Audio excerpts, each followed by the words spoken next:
ओम शांति।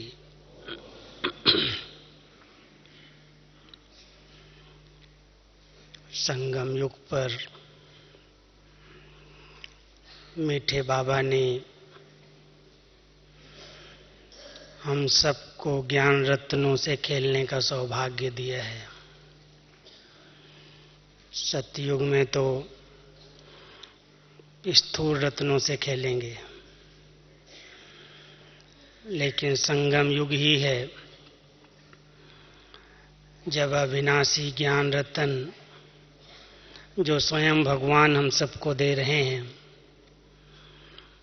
उन रत्नों से खेलने का हमें सौभाग्य मिलता है।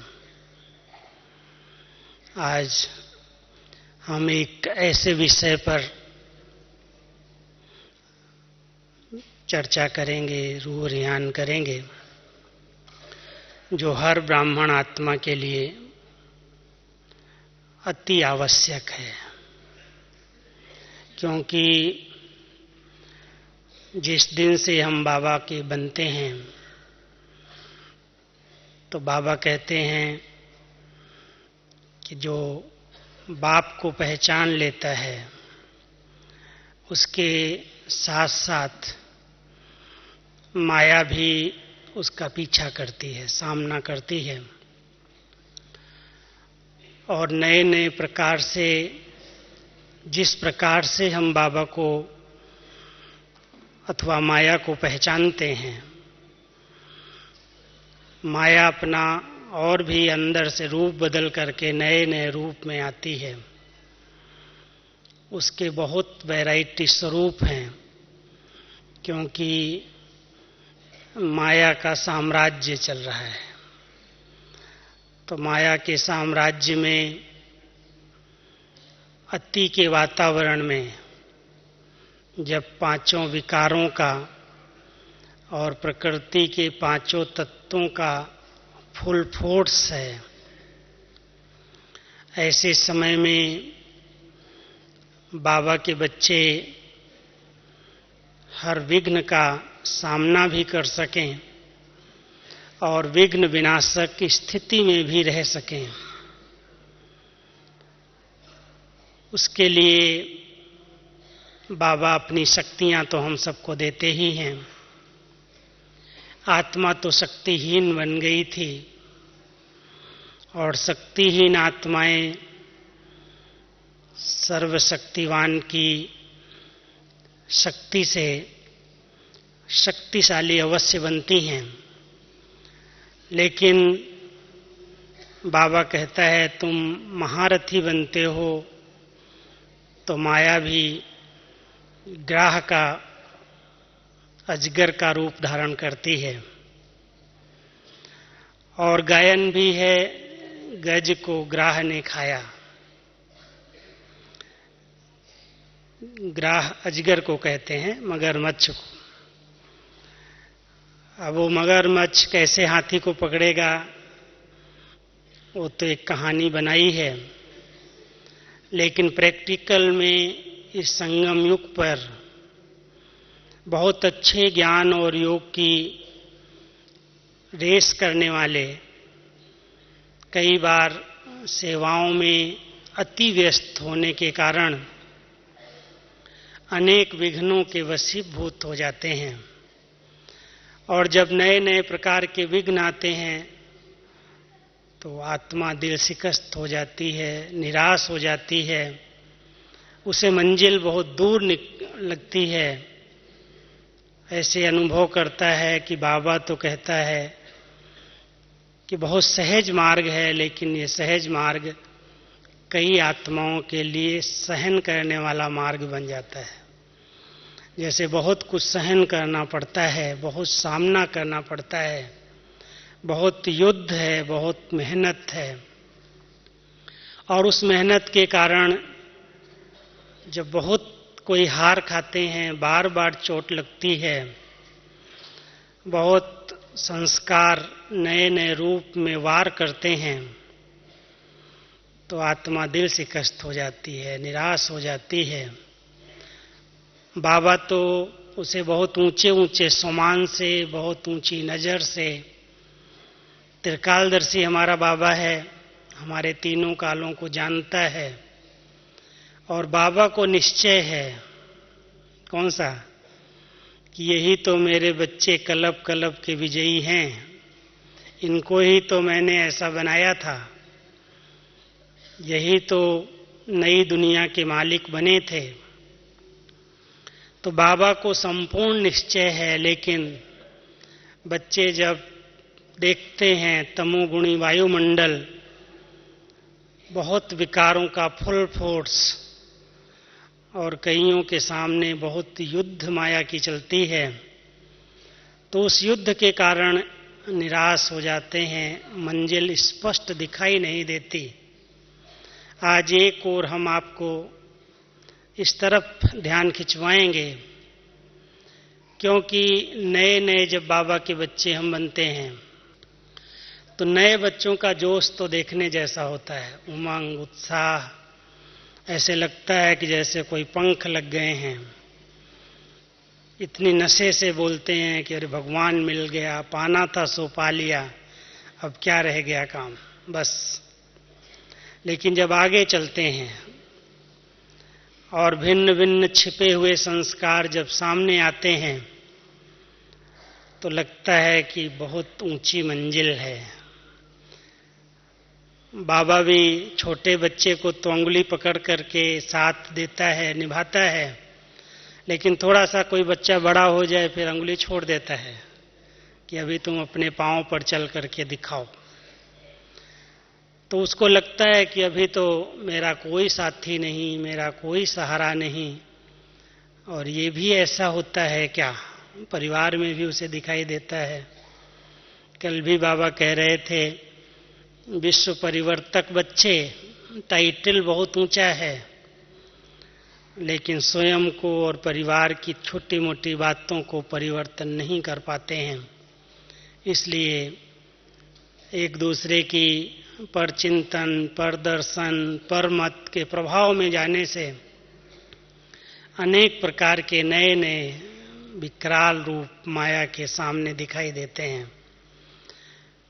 और आत्मा जब निराश होने लगती है, उदास होने लगती है, तो मैं समझता हूँ बाबा के हर बच्चे को ये अनुभव है कि बीच बीच में उदासी, निराशा, थकावट, ऐसी कुछ घड़ियां आती हैं जो योग में भी बहुत ऐसे लगता है कि भारीपन है, मजा नहीं आता, रस नहीं आता।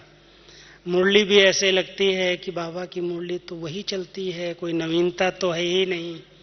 आखिर भी बाबा तो यही कहता है ना, अपने को आत्मा समझकर मुझे याद करो। हम घर बैठे भी याद कर सकते हैं, इसमें भी हमारा समय क्यों जाए। ऐसे ऐसे कई नेगेटिव प्रश्न, जैसे जब दुश्मन कभी वार करने वाले होते हैं तो सबसे पहले वो सप्लाई लाइन काट देते हैं, टेलीफोन की, पानी की, बिजली की, जिससे सहज रीति से अटैक कर सकें। तो ऐसे ही माया भी ऐसा अटैक करती है। ये जो सप्लाई लाइन है, ब्राह्मण जीवन की उन्नति के जो साधन हैं, बाबा की मुरली है, अच्छे से अच्छा हमारे को ब्राह्मण परिवार का संग मिला है, यज्ञ का अच्छा ब्रह्मा भोजन मिल जाता है, भोग मिल जाता है, मधुबन है, बाबा की मुरली है। कहते बाबा से तो मिल के आए हैं, मधुबन तो हो के आए हैं, क्या हर साल जाएंगे, एक बार तो हो के आए, सब देख लिया।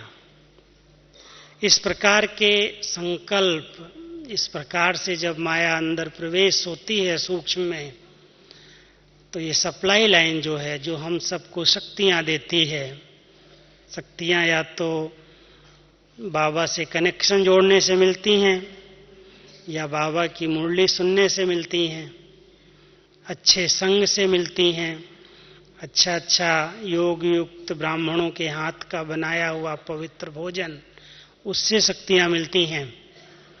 लेकिन अगर संग में ही कोई ना आए, ब्रह्मा भोजन ही अच्छा न लगे, मुरली ही बोर कर दे, खुशी गायब करने वाली हो जाए, और योग में बैठें तो सुस्ती आए, नींद आए, थकावट का अनुभव हो, योग का रस ही ना आए, तो ये सब क्या है? ये सब सप्लाई लाइन माया काट रही है। चेक करना, ये स्रोत अगर कट गए तो शक्तियां कहां से आएंगी? इसलिए विघ्नों के कारण आज सबसे पहले हम उस पर ध्यान दें। सबसे पहला कारण एक नजर आता है जिस पर बाबा हम सबका ध्यान खिंचवाते हैं, व्यक्त और व्यर्थ बातें, या कोई भी छोटी मोटी बात, कोई भी संस्कार, उसका अधिक चिंतन और वर्णन। हम कई बार बहुत छोटी बात को इतना सोच लेते हैं, इतना अंदर अंदर चिंतन कर लेते हैं, जो एक बोझ बन जाता है। बाबा तो कहता है उल्टी और सुलटी, व्यर्थ हो या समर्थ हो, लेकिन किसी भी सोच का अधिक चिंतन नहीं चाहिए, अधिक विस्तार नहीं चाहिए। नहीं तो अगर कोई पॉजिटिव भी सोचने लगता है, बहुत अच्छे अच्छे चिंतन जब चलते हैं और अधिक विस्तार में चला जाता है, तो भी उसकी नींद फिट जाती है, उसकी दिनचर्या अपसेट हो जाती है, और व्यर्थ तो नुकसान करता ही है, वो तो हम सभी अनुभवी हैं। बाबा हम सबको व्यर्थ सोचने से ही कहता है, बच्चे पहले तो व्यर्थ सोच को बंद करो। और व्यर्थ कहाँ से आया, उसकी उत्पत्ति कहाँ से हुई, उसका जन्म कहाँ से हुआ, उस पर हम सबका ध्यान जाना चाहिए। क्योंकि अगर हम इन नेत्रों से, इस दृष्टि से, जैसे हम मुख से भोजन करते हैं, ऐसे दृष्टि भी जो कुछ देखती है वो उसके चिंतन में चला जाता है, उसके मन का वो भोजन बन जाता है। तो देखने का प्रभाव, सुनने का प्रभाव, हम जिस साथ में संग में उठते बैठते हैं उनकी बातों का प्रभाव कई बार आत्मा की आंतरिक स्थितियों को खराब कर देता है और व्यर्थ सोचने की आदत बन जाती है। और जहां व्यक्त और व्यर्थ भाव अंदर प्रवेश हो गए, इसको ही बाबा कहते हैं ये बाह्य मुक्ता है। एक है अंतर मुक्ता और एक है बाह्य मुक्ता। जो अंदर जाना जानते हैं, अंतर्मुखी हो जाते हैं, वो अंदर को देख सकते हैं। तो सभी बाबा के बच्चे अंतर्मुक्ता के सुख को जानते हैं, और जो अंतर्मुखी रहना जानते हैं वो विघ्नों को दूर से ही परख लेते हैं। कौन सा विघ्न किस रूप में आ सकता है, उन्हें स्पष्ट अनुभव होने लगता है। इसलिए विघ्न आ जाए फिर उसको हम भगाएं, उससे युद्ध करें। मन के अंदर हलचल आ जाए, स्थिति डगमग हो जाए, चेहरे पर क्रोध के चिन्ह आ जाएं, खुशी गायब हो जाए, उसके बाद दुश्मन वार कर ले और फिर शस्त्र याद आए, तो इसका मतलब है हम अंतर्मुखी नहीं रहते हैं। इसलिए हर एक ब्राह्मण को, हर बाबा के बच्चे को, जहां पर भी वो रहता है, जिस स्थान पर रहता है, कि हर एक स्थान, हर एक जोन, सिर्फ सेंटर नहीं, सिर्फ एक व्यक्तिगत घर नहीं, लेकिन पूरे के पूरा जोन निर्विघ्न स्थिति का सर्टिफिकेट ले, कि पूरे ही जोन के जितने भी ब्राह्मण हैं सब कहते हैं मैं बिल्कुल निर्विघ्न हूं, और कोई भी विघ्न आए तो मैं उसका सहज सामना करके पार हो सकता हूं। क्योंकि विघ्नों की दुनिया में हम जी रहे हैं। ऐसा तो कोई कहेगा ही नहीं कि विघ्न आएंगे ही नहीं या आते ही नहीं हैं। विघ्नों का काम है आना, और हमारा काम है विघ्नों को भगाना, विघ्न जीत बनना। तो विघ्न जीत बनने के लिए विघ्नों के दुनिया में तो कारण आप सब जानते हैं। बाबा ने हम सबको उसकी जड़ बताई है। विघ्नों की जड़ जानते हैं क्या है? सभी समस्याओं की जड़ देह अभिमान है।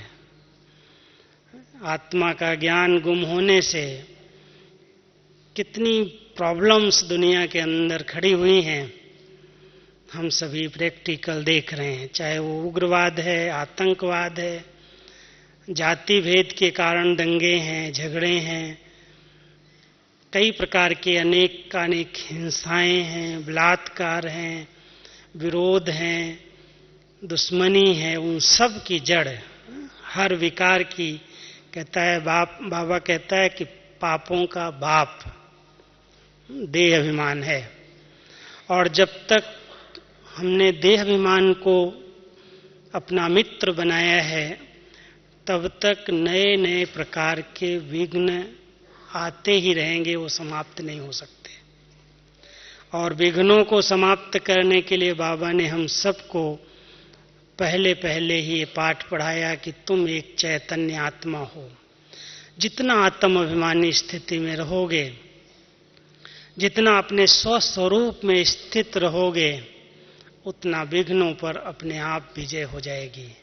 अपने आप लगेगा कि ये आया, ये बात आ गई, इसने ये कह दिया, चलो ठीक है, मैं आत्मा तो अलग हूं, मुझे इसका प्रभाव नहीं पड़ सकता है।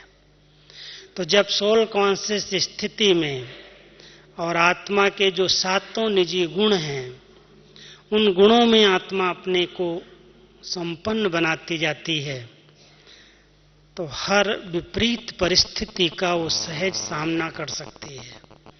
परिस्थितियां ना आए ऐसा नहीं है, लेकिन एक स्वस्थिति हर परिस्थिति पर विजयी बना देती है।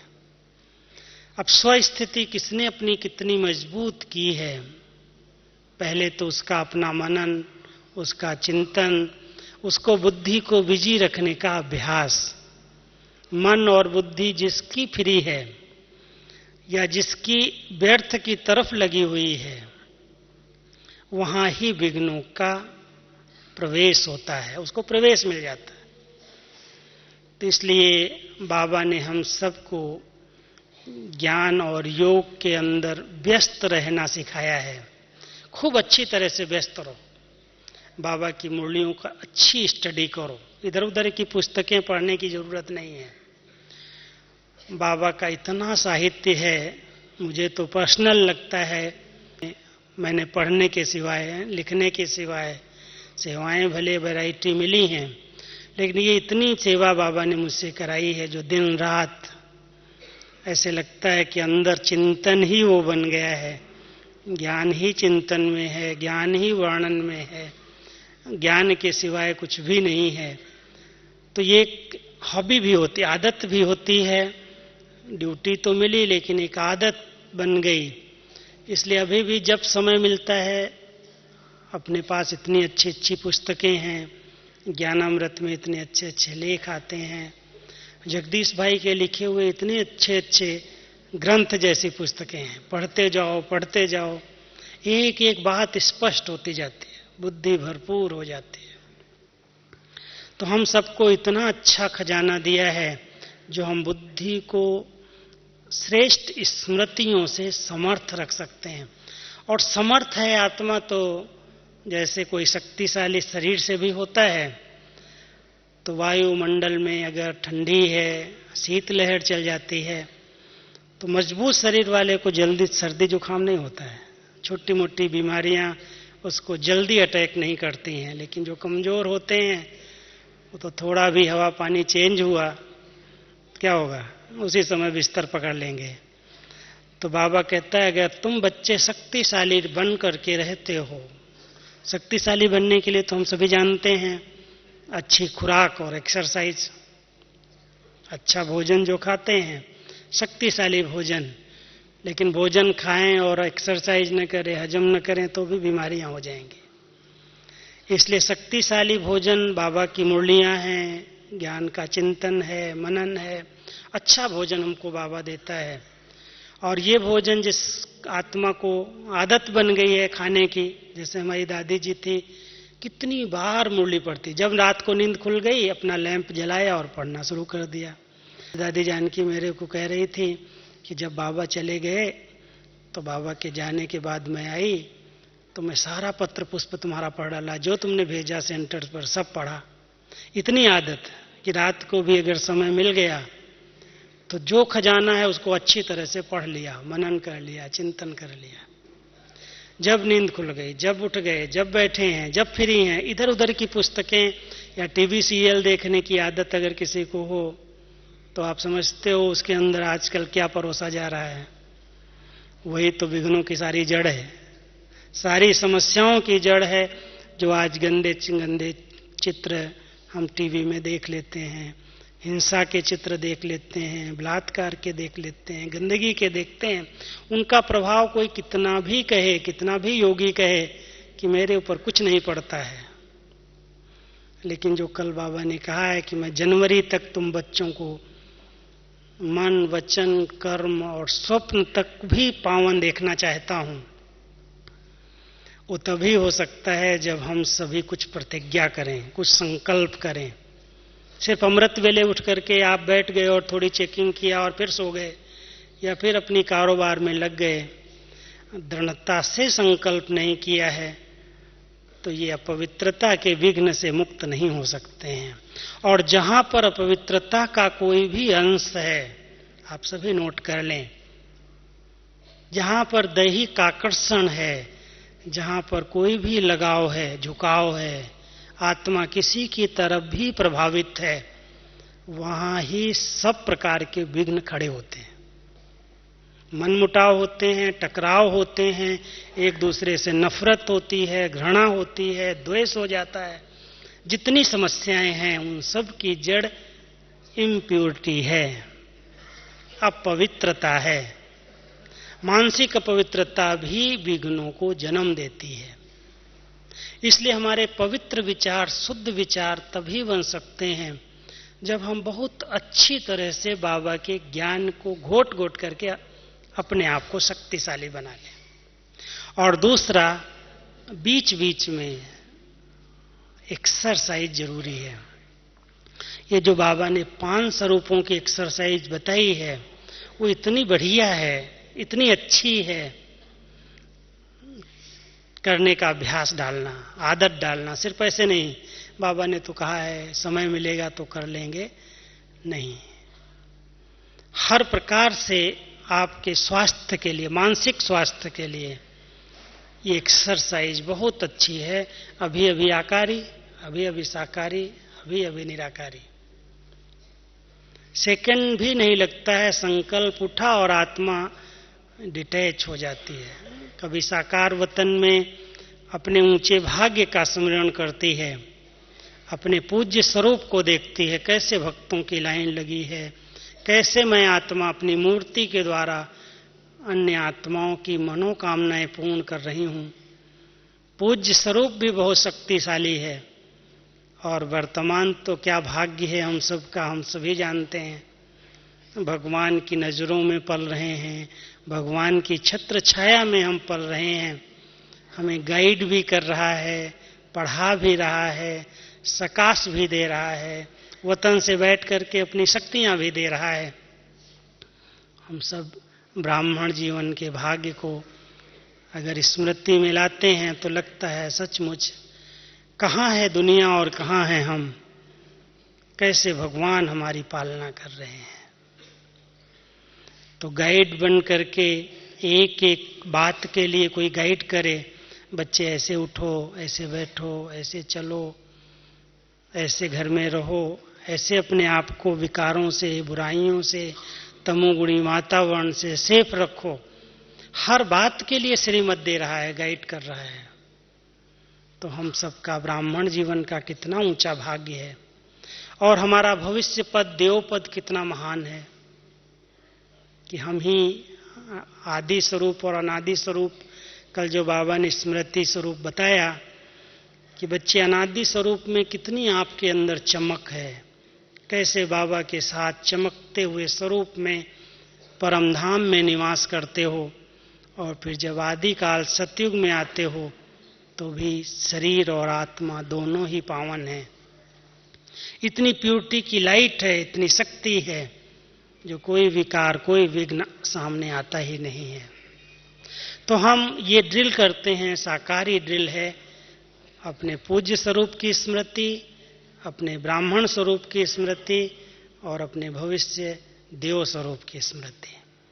लेकिन इससे भी जब हम पार चलते हैं तो अपने अव्यक्त रूप में, लाइट रूप में, फरिश्ते रूप में बाबा को वतन में देखते हैं और अपनी उस डबल लाइट स्थिति में बैठ करके बहुत हल्के होकर के विश्व भ्रमण करते हैं और आत्माओं को शक्तियां दान करते हैं फरिश्ते स्थिति में। और उससे भी ऊंची स्थिति जो निराकारी स्थिति है, बीज रूप की स्थिति है, जिसमें विकर्म विनाश हो जाते हैं, आत्मा के संस्कार परिवर्तन हो जाते हैं। तो ये ड्रिल 5 स्वरूपों की, साकारी, आकारी और निराकारी स्वरूप में करने का अगर अभ्यास है तो आत्मा निरंतर शक्तियों से संपन्न है। और शक्तिशाली स्थिति में अगर वो रहती है तो परिस्थितियां उसके लिए क्या बड़ी बात है, आएंगी, खत्म हो जाएंगी। बातें किसके आगे नहीं आती हैं, इसलिए आएंगी और आकर के टकरा के वापस चली जाएंगी। लहरें आए ही नहीं, बाल आए ही नहीं और कहे मैंने विजय प्राप्त कर ली, तो उसको विजयी कौन मानेगा। तो हम सभी बाबा के बच्चे विजयी माला के विजयी रतन हैं। इस स्मृति को बढ़ाओ। मैं आपको इस देहाभिमान को समाप्त करने के लिए उसकी 2 निशानियां सुनाता हूं। आप सभी जानते हैं, जिसमें देहाभिमान थोड़ा भी अंश मात्र है, अभी तक रहा हुआ है, उसे कोई न कोई बात का अभिमान जरूर रहता है।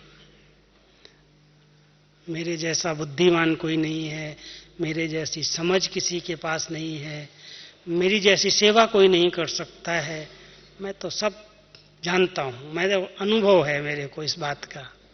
अभिमान, और अभिमान के कारण क्रोध, और क्रोध के कारण रोब, जो बाबा ने उसका कहा अंश, कल कहा ना रोब का अंश, ये क्रोध का अंश रोब है।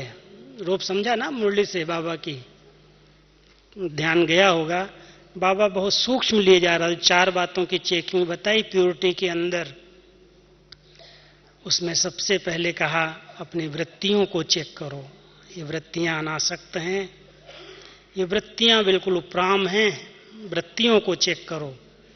फिर दूसरा कहा अपने संबंध संपर्क में शुभ भावना और शुभ कामना को चेंज करो। हमारे पास एक प्रश्न आया है अभी अभी, शुभ भावना और शुभ कामना में अंतर क्या है। भावनाएं हमारी हैं, अच्छी हैं, लेकिन जब तक एक इच्छा शक्ति नहीं होती, विल पावर नहीं होती है, तब तक उन भावनाओं को स्वरूप नहीं दिया जा सकता है। अगर हम भावनाओं को स्वरूप देना चाहते हैं तो बहुत दृढ़ता की, इच्छा शक्ति की जरूरत है। इच्छा शक्ति माना कामना, शुभ कामना। तो शुभ भावनाएं तो हम कई बार रखते भी, अपने प्रति भी, सबके प्रति भी, सबका भला हो, लेकिन अगर उसके साथ कामना नहीं है, इच्छा शक्ति नहीं है, शुभ विल पावर नहीं है, तो भावनाएं प्रैक्टिकल स्वरूप नहीं लेती हैं। इसलिए दोनों शब्द बाबा प्रयोग करते, शुभ भावना, शुभ कामना। तो प्योरिटी की एक हाईएस्ट स्टेज है जब आत्मा संबंध संपर्क में आती है। तो कई बार कईयों की छोटी मोटी बातें जो अच्छी नहीं हैं, नहीं होनी चाहिए, वो नोट हो जाती हैं, और जरा भी अगर हमारे दिल में समा गई, नोट करना अलग चीज, लेकिन अंदर चली गई, तो उसके प्रति जो नफरत है, घृणा है, वैर है, ये इम्प्योरिटी है। इसको कल बाबा ने बहुत गहराई से स्पष्ट किया कि बच्चे 4 बातें चेक करो। एक वृत्तियों को चेक करो, दूसरा अपनी भावनाओं को चेक करो संबंध संपर्क में, और तीसरा व्यर्थ बोल। जो व्यर्थ बोल कभी कभी निकलते हैं, और उसमें व्यर्थ बोल पर अंडरलाइन कराया रोब वाले बोल, जिसको क्रोध का अंश कहा है। अगर क्रोध का अंश है हमारे अंदर, भले हम ऊपर से गुस्सा नहीं कर रहे हैं, चिड़चिड़े भी नहीं हैं, लेकिन बात बात में उसको आंख दिखा दें, उसे ऐसे बात करें जो समीप ना आ पाए, डरवा दें, डर जाए हमारे सामने आने से, ये रोब कहलाता है। ये अहंकार का दूसरा भाई है। इसलिए चौथी बात थी उसमें व्यर्थ संकल्प की। तो व्यर्थ संकल्प, व्यर्थ वृत्तियां, व्यर्थ बोल और व्यर्थ कामनाएं, जिसको शुभ भावना और शुभ कामना में परिवर्तन किया। ये 4 बातों को चेक करो, ये प्योरिटी की हाईएस्ट स्टेज है। तो जब आत्मा अपने इस प्रकार की चेकिंग करती कि अभिमान के कारण विघ्न आ रहे हैं, दूसरा किसी का कोई थोड़ा सा भी अपमान कर दे, कहता मेरी इज्जत ले ली इसने, तो मेरे को बीच में टोक दिया, मेरे को सबके बीच में इसने क्यों कहा। अभिमान के बाद अपमान की जो फीलिंग्स हैं वो भी सेंटर के अथवा स्थान के वायुमंडल को अनेक विघ्नों में बदल देती है। कोई भी आत्मा सम्मान तो चाहती ही है, आप कहो नहीं, लेकिन चाहे जो भी हो, छोटा हो बड़ा हो, सम्मान तो चाहिए ही हर एक को। और बाबा हम सबको सिखा रहे हैं, बच्चे सम्मान मांगो नहीं, मांगने से नहीं मिलता है, तुम देते जाओ, तुमको उसका रिटर्न जरूर मिलेगा। देना सीखो, और देंगे नहीं और मांगते रहेंगे, दें सभी हमें, तो देंगे नहीं कोई भी, मांगने से नहीं मिलेगा। इसलिए जो अपमान की फीलिंग है या अभिमान है जो अंदर का, वो श्रेष्ठ स्वमान से ही समाप्त हो सकता। वो भी मान है एक, वो अभिमान है, वो अपमान है, और वो स्वमान है, स्वयं का मान, खुद जो करना जानता है, स्वयं को मान देता है। बाबा हम सबको खुद कहता है, वैसे कहता है मियां मिट्टू नहीं बनो, अपनी बड़ाई नहीं करो, लेकिन ये बड़ाई नहीं है, एक रियलिटी है कि जो बाबा के टाइटल हैं, बाबा का एक एक बच्चा उसका मास्टर है। कल बाबा ने कहा मास्टर मेरे से बड़ा है। अगर बाबा विश्व कल्याणकारी है तो बाबा कहता तुम बच्चे मेरे मास्टर विश्व कल्याणकारी हो। तो हम 5 सोमान आपको स्मृति में दिलाते हैं, जो हर विघ्न के लिए, उसका सामना करने के लिए बहुत अच्छे शस्त्र हैं। सबसे पहला एक सोमान जिसको बाबा कहता है बार बार स्मृति में लाओ, मैं मास्टर सर्वशक्तिवान हूं। बाबा सर्वशक्तियों का भंडार है, अथॉरिटी है, लेकिन हम बच्चों को सर्वशक्तियां वरदान के रूप में दी हैं। अगर हम इस स्मृति में रहते हैं, सर्वशक्तिवान की संतान में मास्टर सर्वशक्तिवान हूं, ये सर्व शक्तियां मेरी सेवाधारी हैं, मेरे आर्डर पर चलने वाली हैं, तो ये एक सोमान मैं समझता हूं अनेक प्रकार की फीलिंग्स से प्रूफ बना देता है। क्योंकि सहन करने की भी शक्ति है, तो सामना करने की भी शक्ति है, तो परखने की और निर्णय करने की भी शक्ति है। कहां पर किस शक्ति का प्रयोग किया जाए, अगर समय पर वो शक्ति याद आ गई तो विजयी बन जाएंगे। इसलिए बार बार अपनी सर्व शक्तियों से संपन्न स्थिति को ये टाइटल दो कि मैं आत्मा मास्टर सर्वशक्तिवान हूं। और दूसरा, मैं मास्टर विघ्न विनाशक हूं, विघ्न हरता हूं, विघ्न उत्पन्न करने वाला नहीं। कई लोग विघ्न पैदा कर देते हैं, होगा कुछ भी नहीं, छोटी सी अगर बात होगी नेगेटिव, कोई व्यर्थ, उसको इधर बता के उधर बता के, इधर सुना के उधर सुना के, वायुमंडल में फैला करके छोटी सी बात को इतना बड़ा रूप दे देते हैं, जो छोटी सी बात एक पहाड़ का रूप बन जाती है। लगता बहुत बड़ा विघ्न आ गया, वायुमंडल खराब हो गया, सेंटर का वायुमंडल ही अच्छा नहीं, क्या हुआ, बात छोटी सी थी, कोई बात हुई, किसी को अच्छी नहीं लगी और उसने 10 लोगों के आगे वर्णन कर दिया, विघ्न खड़ा हो गया, समस्या आ गई, सेंटर का वायुमंडल भारी हो गया, अच्छा ही नहीं लगता। अब स्मृति स्वरूप आत्मा बन जाए कि मैं मास्टर विघ्न विनाशक हूं, मैं विघ्न हरता हूं, मैं विघ्न करने वाला नहीं हूं। अगर कोई विघ्न है भी तो मैं नॉलेजफुल हूं। विघ्न विनाशक कौन था? श्री गणेश। हर बात में कोई भी कार्य प्रारंभ करेंगे, घर में भी प्रवेश करेंगे, बही खाता भी रखेंगे, कुछ भी करेंगे तो श्री गणेश निकालेंगे, स्वास्तिका बनाएंगे और उसको कहेंगे श्री गणेशाय नमः। श्री गणेश को विद्यापति माना गया है, विघ्न विनाशक माना गया है। लंबी सूढ़ परखने की निशानी है, परख लेता है जो दूर से ही कौन से विघ्न आ सकते हैं। फिर पेट बड़ा है, समा लेता है अंदर, वर्णन नहीं करता है। विघ्नों का वर्णन मनन चिंतन विघ्नों को बड़ा रूप दे देता है, वायुमंडल को खराब कर देता है। कोई भी विघ्न है उसको बाबा कहता है सब विघ्नों को समाप्त करने की तुम्हारे पास रामबाण औषधि है। जानते हो, है औषधि सबके पास, रामबाण औषधि है।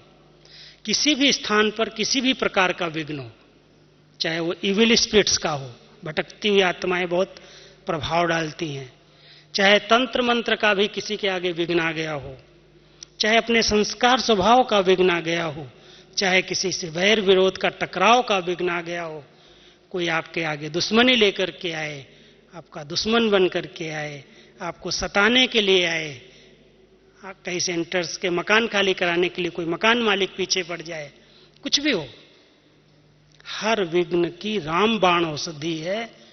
कौन सी? बोलो माताएं, है आप सबके पास? बस बाबा की याद की गुफा में बैठ जाओ, योग का प्रयोग करो। योग की शक्ति, बाबा की याद, बाबा की स्मृति हर विघ्न को हर लेगी। लेकिन याद की विधि यथार्थ हो, स्वार्थ वाली याद नहीं। बाबा इस विघ्न को समाप्त कर दो, स्वार्थ से याद नहीं करो। लेकिन ऐसे बाबा के योगी बच्चे, उनका एक संगठन होना चाहिए। जैसे विरोधियों का एक संगठन बन जाता है ना, फटाफट बना लेते हैं अपना संगठन। अगर एक कोई नाराज हो जाए तो दूसरा अगर थोड़ा सा कोई अपसेट होगा, कमजोर होगा, कोई संस्कार होगा तो उसके संगठन बना लेगा वो। नेगेटिविटी का संगठन, नकारात्मक लोगों का संगठन बनना बड़ा सहज हो जाता है। लेकिन जो एक पॉजिटिव संगठन है, जो अच्छे चिंतन में रहने वाला है, जो योगियों का संगठन है, हर स्थान पर हमारी जो दोस्ती है, हमारा जो प्यार है, ऐसे योगी श्रेष्ठ चिंतन करने वाली आत्माओं के साथ होना चाहिए। वो सभी बैठ करके आधा घंटा, एक घंटा ऐसे विघ्न को समाप्त करने के लिए तपस्या करें, और इसी स्मृति से तपस्या करें कि मैं विघ्न विनाशक आत्मा हूं। बाबा ने हमें ड्यूटी दी है कि योग की किरणें इस शक्ति को फैलाएंगी, ये वाइब्रेशन फेंकेंगी और ये विघ्न हट जाएगा, खत्म हो जाएगा। तो हम हर विघ्न को योग की शक्ति से, योग की किरणों से समाप्त कर सकते हैं। ये हम सब के अनुभव हैं और हम सब ने देखे हैं। यहां पर कोई भी विघ्न कभी भी यज्ञ पर आया है, दादी जी ने संगठित रूप में पूरी रात हम सब से भट्टी कराई है। कुछ नहीं वर्णन किया, कुछ किसी को बताया नहीं, लेकिन कहती थी आज 1 बजे सभी उठेंगे। क्यों, क्या हुआ? दादी के क्यों क्या नहीं करो, आज रात भर योग करना है, जल्दी सो जाओ, 3 घंटे 2 घंटे सो करके सब फ्रेश होकर के आ जाओ। रात को 1 बजे योग की भट्टी शुरू हुई, दादी खुद आके बैठ गई, कमेंट्री करा रही है, योग की किरणें दे रही है, और 5 बजे तक सब ने योग किया। 1 दिन 2 दिन 3 दिन ऐसी जब भट्टियां हम करें तो विघ्न अपने आप समाप्त हो जाएंगे। अगर ज्यादा बड़ा विघ्न है तो बाबा कई बार कहता है 21 दिन तक प्रयोग करो, ये भी एक व्रत है, व्रत लो, विघ्न समाप्त हो जाएंगे। लेकिन विघ्न है, इधर सुनाया उधर सुनाया, 10 पेज का पत्र मधुबन में लिख दिया, दादी को लिख दिया, कोई पढ़ता नहीं, फाड़ के फेंक देते। क्या करेगा दादी, क्या करेगा यज्ञ? उसका हल इनके पास क्या है, कहां है? विघ्न आपके पास है और हल यज्ञ करेगा, कहां से करेगा? आपको उस विघ्न को विघ्न हरता बन करके हर लेना है, और उसके लिए श्रेष्ठ चिंतन करने वाली आत्माओं के संगठन की जरूरत है। 5, 10, 15 जितने हो, नहीं ज्यादा है, 2 लोग भी मिलकर के मौन की तपस्या करो, 1 दिन 2 दिन बिल्कुल बाबा की याद में समा जाओ, विघ्न समाप्त हो जाएगा।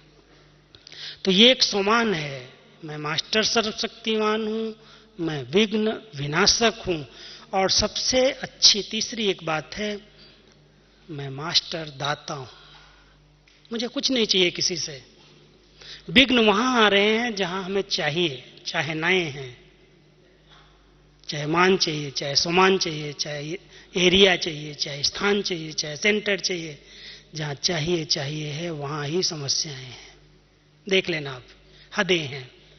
और अगर ये बच्चे बाबा के समान मास्टर दाता बन जाएं, ले जाओ भाई, आपकी एरिया है, आप ही ले जाओ, हमको नहीं चाहिए। आपका स्थान है, आप ही ले जाओ, आप ही सेवा करो।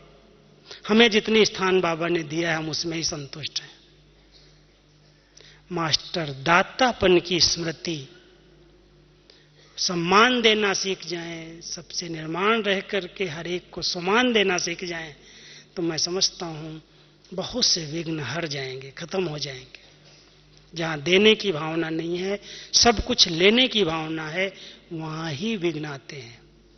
तो बाबा ने हम सबको, जैसे बाबा दे रहा है, कुछ नहीं चाहिए बाबा को, अखुट अखंड भंडार हम सब के आगे लुटा रहा है, आता है निस्वार्थ भाव से।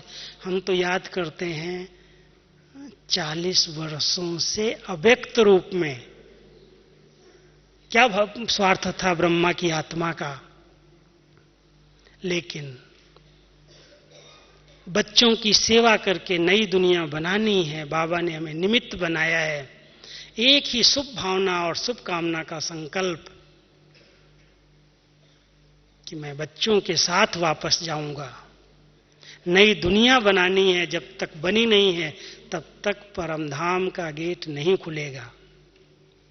40 वर्ष हो गए हैं हम सब की पालना करते हुए, अव्यक्त वतन में रहने वालों को, जिसको साकार से कोई बंधन नहीं है, सब बंधन छोड़ करके चला गया, वो इस प्यार के बंधन में बंधा हुआ है। हम सबको संपन्न संपूर्ण अपने समान बनाने के लिए हम विघ्नों में ही लड़ते रहेंगे, आपस में ही टकराते रहेंगे, बाबा के समान कब बनेंगे? इसलिए बाबा कहता है बच्चे मास्टर दाता बन जाओ, हर एक को दो, जो चाहिए दे दो।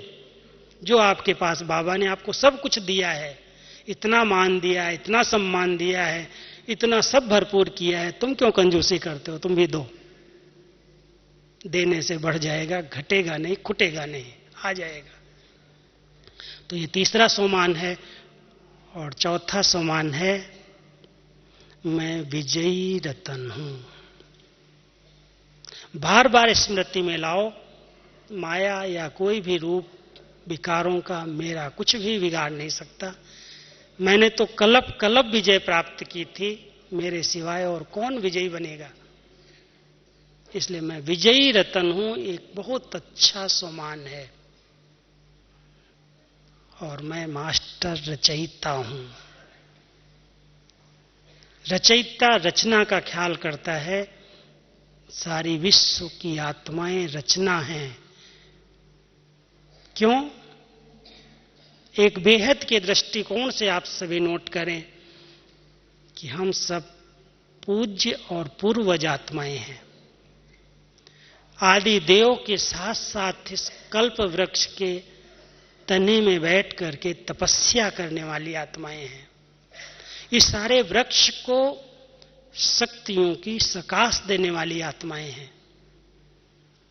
इसलिए इतने ऊंचे समान में बैठ करके अपनी रचना को शक्तियों का दान दो। अगर हम सभी विघ्न विनाशक आत्माएं हैं तो ये सेवा करूं, यहां जाऊं, ये इस स्थान पर जाऊं, बाबा कहता संदेश देने की सेवा कर लो। जहां हदें हैं, जहां टकराव हैं, जहां पर कोई रुकावटें हैं, उसमें प्लीज नहीं जाओ। सकाश दो, शक्ति दो, मनसा सेवा करो, अच्छे वाइब्रेशन दो, शुभ भावना रखो। सारे वृक्ष की रचना को गति सदगति देने की सबसे अच्छी विधि है हम आत्माएं कल्प वृक्ष के नीचे आदि देव के साथ बैठ करके शक्तियों की सकाश दें। इसलिए कल बाबा की मुरली में इशारा था, अपनी मनसा सेवा को, मनसा स्थिति को बढ़ाओ। दुखियों की पुकार सुनो, आवाज सुनो और सुन करके उन पर उपकार करो। समय की ये पुकार है। तो हम सभी बाबा की पुकार, समय की पुकार, एडवांस पार्टी की पुकार सुनते हैं और सुन करके अब बाबा के कार्य में मददगार बने, मास्टर रचयिता बन करके।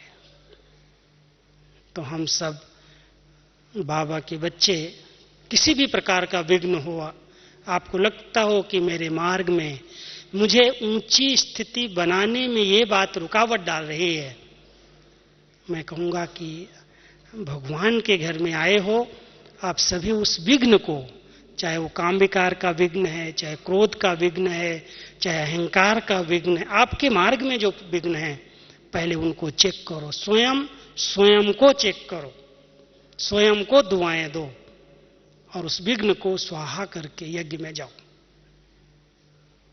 और फिर जो आपके संबंध संपर्क में विघ्न है, उनको भी महसूस करके उन विघ्नों का कारण क्या है और उसका निवारण क्या है, खुद को खुद ही निवारण करना है, दूसरा कोई करने वाला नहीं है। इसलिए हर सब्जेक्ट की अथॉरिटी बन करके, ज्ञान योग धारणा और सेवा की अथॉरिटी बन करके हम विघ्नहर्ता बन जाएं, तो हम बाबा के कार्य में सहज सहयोगी हो जाएंगे। बाबा ने आज बहुत अच्छे शब्दों में कहा कि जो बच्चे अशरीरी रहने का अभ्यास करते हैं वो मेरे मददगार हैं। जो योग के गहन अनुभव में रहते हैं, अशरीरी स्थिति में रहते हैं, जो आत्म अभिमानी स्थिति में रहते हैं, जो अंतर्मुक्ता की गुफा में रहते हैं, जो व्यर्थ चिंतन और पर चिंतन से मुक्त होकर के रहते हैं, वो विघ्न विनाशक बन करके अपने और अपने परिवार के सब विघ्नों को समाप्त कर सकते हैं। वही सच्चे स्वरूप में बाबा की स्थापना में मदद कर रहे हैं। और हम सभी यही संकल्प लें कि हम नई दुनिया बनाने वाले हैं, कंस्ट्रक्शन करने वाले हैं। कोई भी डिस्ट्रक्शन का कार्य, कोई की स्थिति को बिगाड़ने का कार्य मैं आत्मा नहीं कर सकती हूं। सबकी स्थितियां अच्छी से अच्छी बने और मैं अपनी अच्छी स्थिति से बाबा के कार्य में मददगार बनूं। तब कहेंगे ये आत्मा विघ्न विनाशक आत्मा है, ये माया जीत विजयी आत्मा है, ये भगवान की राइट हैंड, राइट भुजा है। ओम शांति।